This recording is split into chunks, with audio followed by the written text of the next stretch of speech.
pada sekolah yang dia tidak ada di sana. Tidak bisa. Begitulah Allah Ta'ala.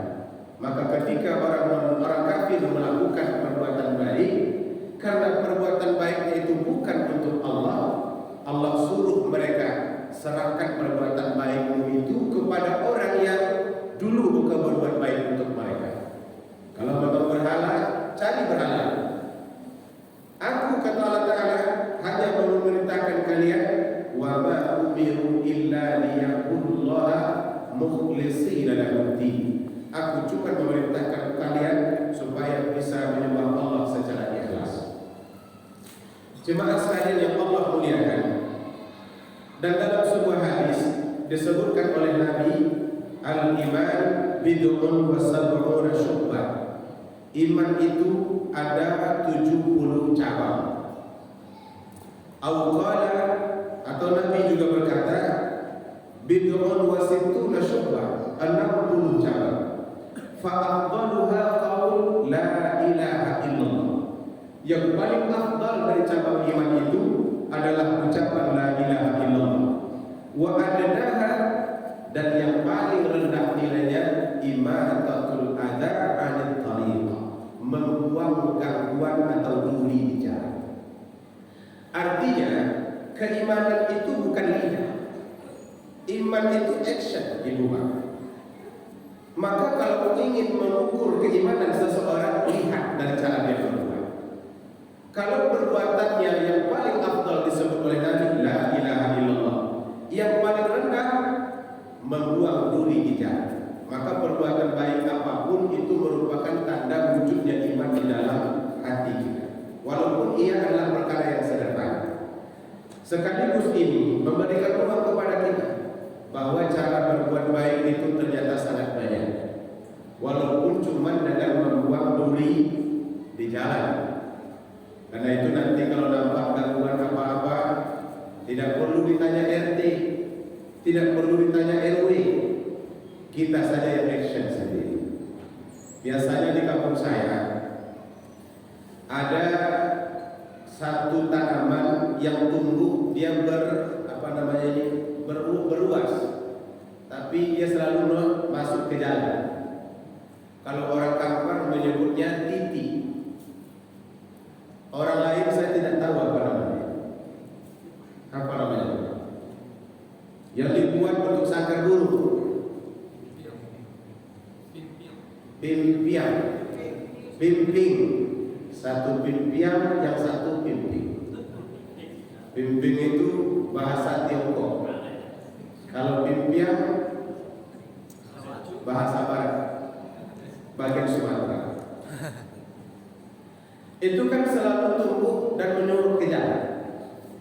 Kadang-kadang dia berada di tikungan, sampai-sampai ada orang yang hampir tabrakan, ada yang malah sudah tabrakan. Tapi setiap kali orang lewat selalu ditanyakan siapa RW-nya, kenapa ini tidak ditebang. Padahal itu adalah lahan iman sebenarnya yang bisa diambil oleh siapa saja. Enggak ada salahnya ketika tangan itu mengayunkan parang, membuang gangguan-gangguan di jalan itu akan menjadi bukti keimanan kepada Allah Subhanahu wa Ta'ala. Nah, Bapak Ibu yang dimuliakan, apapun bentuk perbuatan baik, baik yang afdal ataupun yang tidak, semuanya tetap mendapatkan balasan baik dari Allah Subhanahu wa Ta'ala tanpa terkecuali. Namun Allah lebih suka dengan sesuatu yang terus menerus dilakukan. Adwamuha. Maka Nabi pernah ditanya tentang hal itu. Ahabbul a'mal ilallah adwamuha wa in qalla. Sebaik-baik amal di sisi Allah Ta'ala adalah yang terus menerus dilakukan, sekalipun amal ibadah itu sedikit, kecil. Maka nanti cobalah mempraktekkan mukadimah kita tadi. Setiap hari kantongi duit 1.000 rupiah. Masuk masjid, berikan. Besok datang lagi, masuk masjid, berikan. Allah lebih suka dengan perbuatan seperti itu. Pertanyaannya kenapa bisa begitu? Ada alasannya, Ibu Bapak. Yang pertama, kenapa Allah lebih suka dengan perbuatan yang terus-menerus sekalipun kecil? Pertama, alasannya karena itu akan menambah berkah kehidupan. Setiap hari kita lalui itu ibarat lembaran kertas sudah selesai. Ini hari apa ini? Hari Jumat sudah selesai. Selesainya jam 6 tadi. Bapak Ibu ingin tahu catatannya? Bapak Ibu lah yang ingat. Apa yang diperbuat sejak pagi tadi itu sudah selesai. Kita masuk lembaran baru. Ini lembaran hari Sabtu. Karena mulainya itu sejak jam 6 tadi sampai pula nanti jam 6 sore besok. Artinya setiap lembaran ini punya nilai.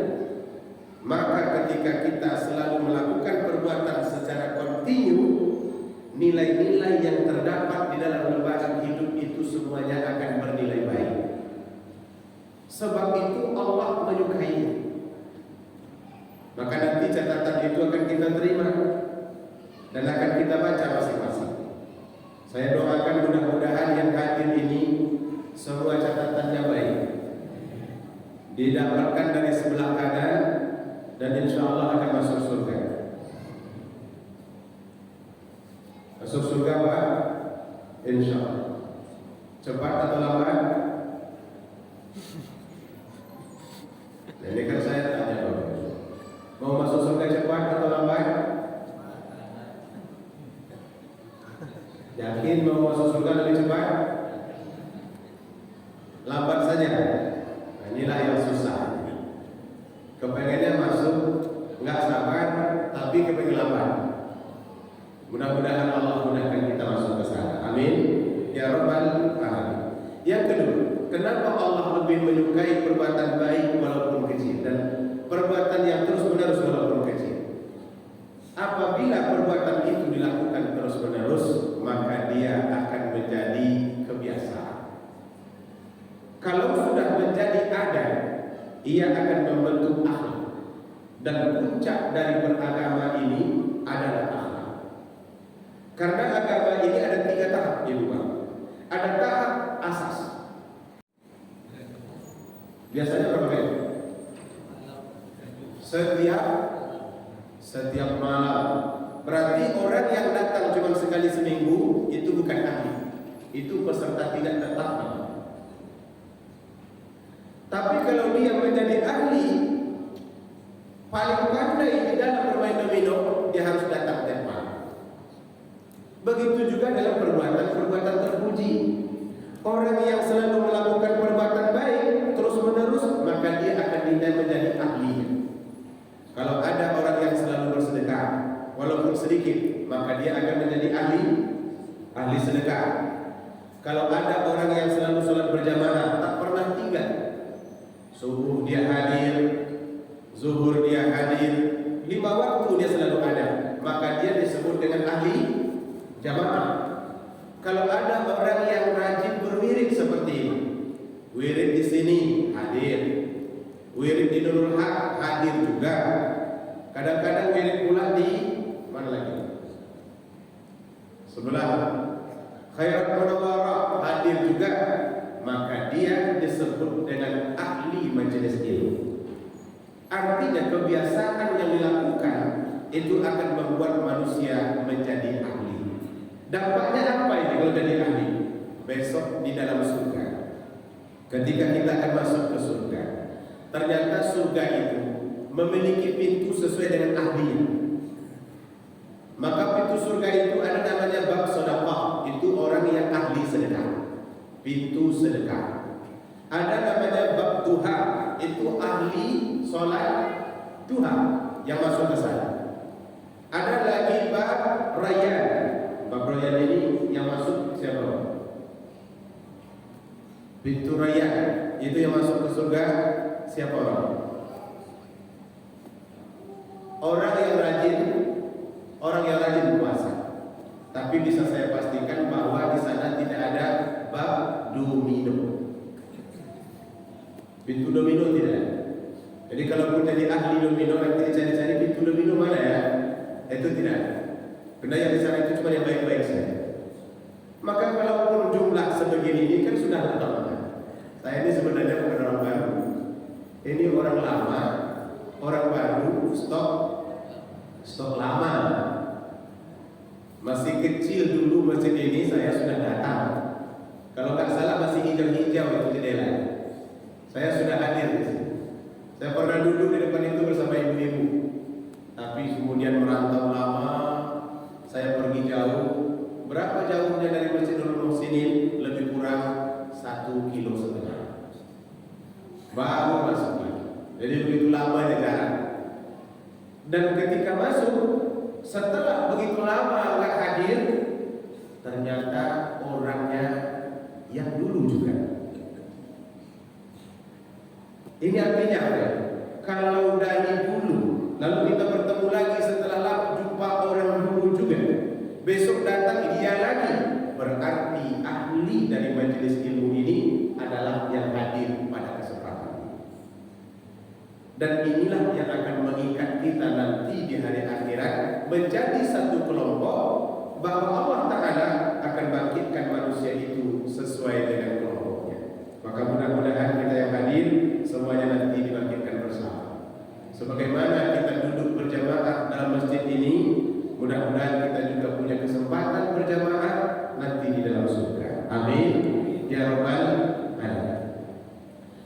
Ibu bapak, maka diceritakan dalam sebuah riwayat, tapi riwayat ini banyak yang mengkritisi karena diceritakan ada seorang sahabat yang tidak terdapat dalam literatur sahabat. Namun kisah ini masyhur, diceritakan oleh banyak orang. Maka nanti kalau cerita ini kita pertanyakan nama siapa sahabat ini siapa, banyak orang yang mengatakan tidak menemukan datanya, tapi kisahnya bagus. Maka kita ambil nilai kisahnya, bukan soal sahabat. Namanya Sya'ban, sama dengan nama bulan. Sya'ban ini punya kebiasaan selalu sholat berjamaah datang lebih cepat daripada jemaah lain. Itu jadi kebiasaan. Terutama pada sholat subuh, dia akan datang sebelum azan berkumandang dan duduknya paling pojok. Jadi kalau umpamanya masjid kita ini, dia berdiri duduk di sini, macam Pak Amin lah kira-kira. Tapi dia nggak menghadap kemari, menghadap ke kiblat. Karena dia duduk paling pojok dan sedang datang duluan, Nabi tahu, nama beliau pun Nabi tahu. Hanya ketika sholat subuh, dalam satu sholat subuh, beliau tidak dilihat oleh Nabi duduk di tempat biasa. Maka Nabi nanya kepada sahabat yang lain, mana Sya'ban? Kata mereka, belum datang ya Rasul. Sholat subuh akhirnya ditunda sejenak supaya Sya'ban sempat sholat berjamaah bersama yang lain. Tapi setelah sekian lama menanti, ternyata beliau tidak juga hadir. Akhirnya sholat diteruskan. Tapi selesai sholat subuh, Nabi bertanya lagi, apakah Sya'ban sudah datang? Kata yang hadir belum. Maka mulailah muncul kekhawatiran. Nabi SAW bilang, nanti kalau begitu kita lihat beliau, saya khawatir terjadi apa-apa. Jadi manfaat dari sholat berjamaah selalu, ketika kita tidak datang, orang tanya, iya kan Pak? Tapi kalau kita tak pernah datang, maka kita akan diperlakukan datang tak dijemput, pergi tak diantar. Itu namanya manusia jelangkung. Bagi orang yang selalu hadir ke masjid, ketika dia tidak datang, orang banyak. Sebagai contoh, ini yang duduk di tiang ada dua ini. Mudah-mudahan tiang ini jadi milik bapak berdua saja. Nanti ketika dia tidak hadir, orang akan tahu yang di tiang itu biasanya si bulan. Dia nggak datang, maka akan ditanya kemana-mana. Siapa? Yang pertama dia bilang, aduh, kenapa tidak lebih jauh? Berselang waktu sebentar, dia berteriak lagi kali kedua, aduh, kenapa tidak semua? Kenapa tidak lebih baru? Kenapa tidak yang baru? Yang ketiga dia berteriak, aduh, kenapa tidak semuanya? Setelah itu beliau meninggal dunia. Yang ditanyakan istrinya, apa gerangan yang terjadi dengan beliau? Maka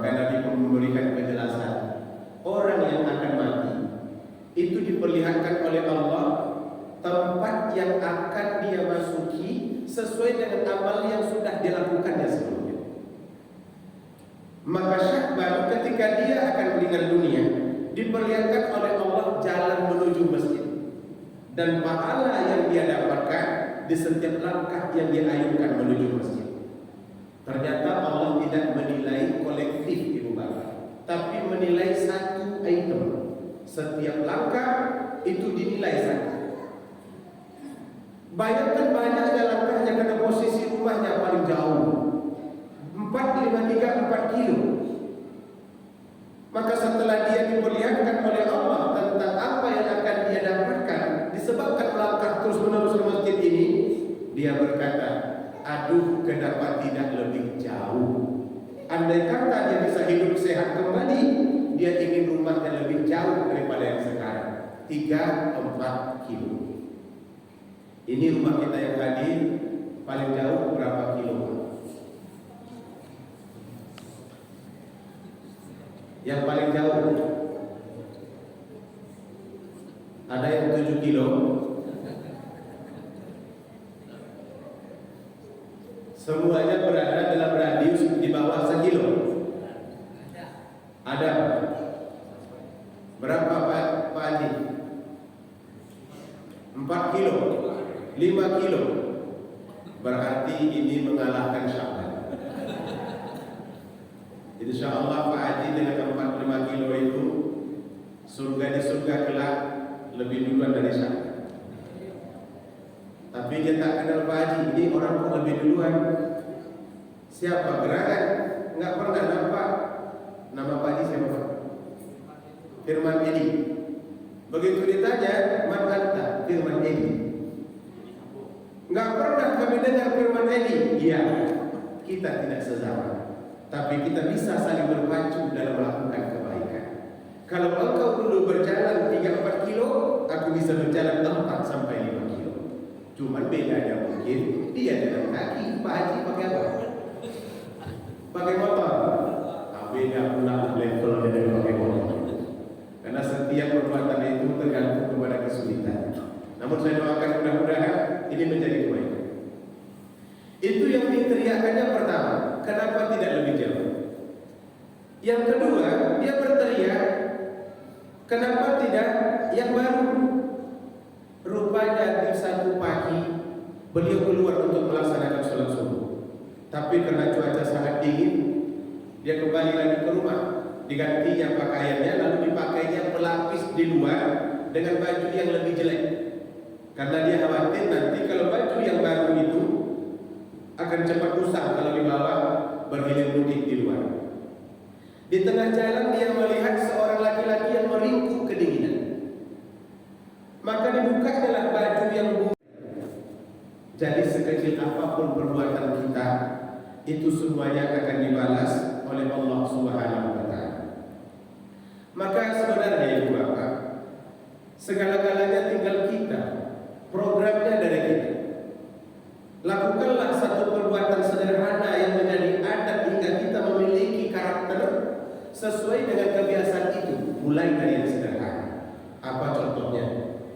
Pesankan kepada istri kita di rumah, selama ini kan masak telur satu hari itu 4 biji, karena tinggal nenek sama antuk saja lagi.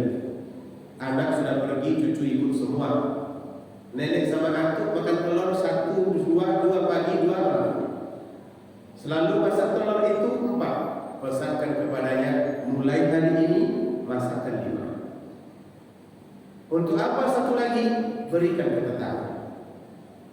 Hingga nanti menjadi sebuah kebiasaan. Setiap masak lebihkan 1, berikan kepada tetangga atau berikan kepada siapa saja.